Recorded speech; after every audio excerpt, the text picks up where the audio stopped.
நான் இப்போ CM mother ஆனதுக்கு அப்புறம் தான் நீ எனக்கு வந்து போடணும் அப்படின்னு சொன்னேன். அத்தை கேட்கறதுக்கே சந்தோஷமா இருக்கே அப்படின்னு. முதல்வர் விஜய் மற்றும் அவருடைய மனைவி சங்கீதாவும் இப்ப சேர்ந்து வாழ போறாங்க. இந்த நியூஸ் தான் சோசியல் மீடியா முழுக்க ரொம்பவே பரபரப்பா பேசப்பட்டு வந்துட்டு இருக்கு. இதற்கு முக்கியமான காரணம் விஜயுடைய அம்மா ஷோபா தான் அப்படின்னு சொல்லப்படுது. அவங்க தான் சங்கீதாவை சந்திச்சு சில விஷயங்களை பேசியிருக்காங்க. அதே மாதிரி முதல்வர் விஜயும் சந்திச்சு நிறைய விஷயங்களை குறித்தும் பேசியிருக்காங்க. விஜய் அவர்கள் ஒரு நடிகையுடன் திருமணத்தை மீறின உறவுல இருக்கிறதா சொல்லி அவரோட மனைவி சங்கீதா விவாகரத்து கேட்டு குடும்ப நல நீதிமன்றத்துல மனு தாக்கல் செஞ்சிருந்தாங்க. ரீசெண்டா இவங்களோட விவாகரத்து வழக்கு விசாரணைக்கு வந்துச்சு. அப்போ வீடியோ கான்பரன்ஸ் மூலமா விசாரணை நடத்த கூறி 2 தரப்புலயுமே கோரிக்கை வச்சிருந்தாங்க. ஆனா நீதிமன்றமும் அதை நிராகரிச்சுட்டாங்க. இதுல முக்கியமா பார்க்க வேண்டிய விஷயம் என்னன்னா, சங்கீதா தான் விவாகரத்து கேட்டு வழக்கு தொடர்ந்திருக்காங்களே தவிர இது வரைக்கும் விஜய் விவாகரத்து கேட்கவே இல்ல. அதுல அவருக்கு விருப்பம் இல்லைன்னு பலருமே சொல்லிட்டு வராங்க.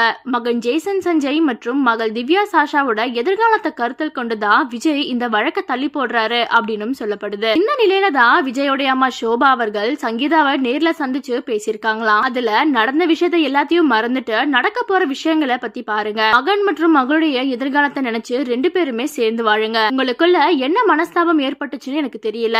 இப்ப விஜய் முதல்வர் ஆயிட்டா. அவனுடைய அரசியல் வாழ்க்கை நல்லா இருக்கணும்னா நீ கண்டிப்பா அவன் கூட இருந்தாதான் அது நல்லா இருக்கும். அதனால நீங்க 2 பேரும் சேர்ந்து வாழுங்க அப்படின்னு சொல்லியிருக்காங்களாம். இதுக்கு சங்கீதாவும் நான் யோசிச்சு பதில் சொல்றேன் அப்படின்னு சொல்லியிருக்காங்களாம். அதே மாதிரி முதல்வர் விஜய் கிட்டையும் இத குறித்து பேசியிருக்காங்க. சங்கீதா யோசிச்சு முடிவு சொல்றேன்னு சொன்னதையும் சொல்லியிருக்காங்க. அதோட விஜய் கிட்டையும் வெளிப்படையாவே பல விஷயங்களை குறித்து அட்வைஸ் பண்ணிருக்காங்களாம். அதனால விஜயும் பார்க்கலாம் அப்படின்னு சொல்லியிருக்காங்களாம். அது மட்டும் இல்லாம அடுத்த முறை விவாகரத்து வழக்கு விசாரணைக்கு வரும்போது நீதிபதி அவங்க 2 பேரையுமே நேர்ல அழைச்சு உட்கார வச்சு பேச இருக்கிறதாகவும் தகவல் வெளியாகி இருக்கு. முதல்வர் விஜயுடைய தொண்டர்களாகட்டும் ரசிகர்களாகட்டும் எல்லாருடைய விருப்பமும் விஜயும் சங்கீதாவும் சேர்ந்து இருக்கணும் அப்படின்றதுதான். இந்த விஷயத்தை கேள்விப்பட்ட பலருமே இப்ப கொண்டாடிட்டு வராங்க. இத பத்தின உங்களுடைய கருத்துக்களை கமெண்ட்ஸ்ல சொல்லுங்க.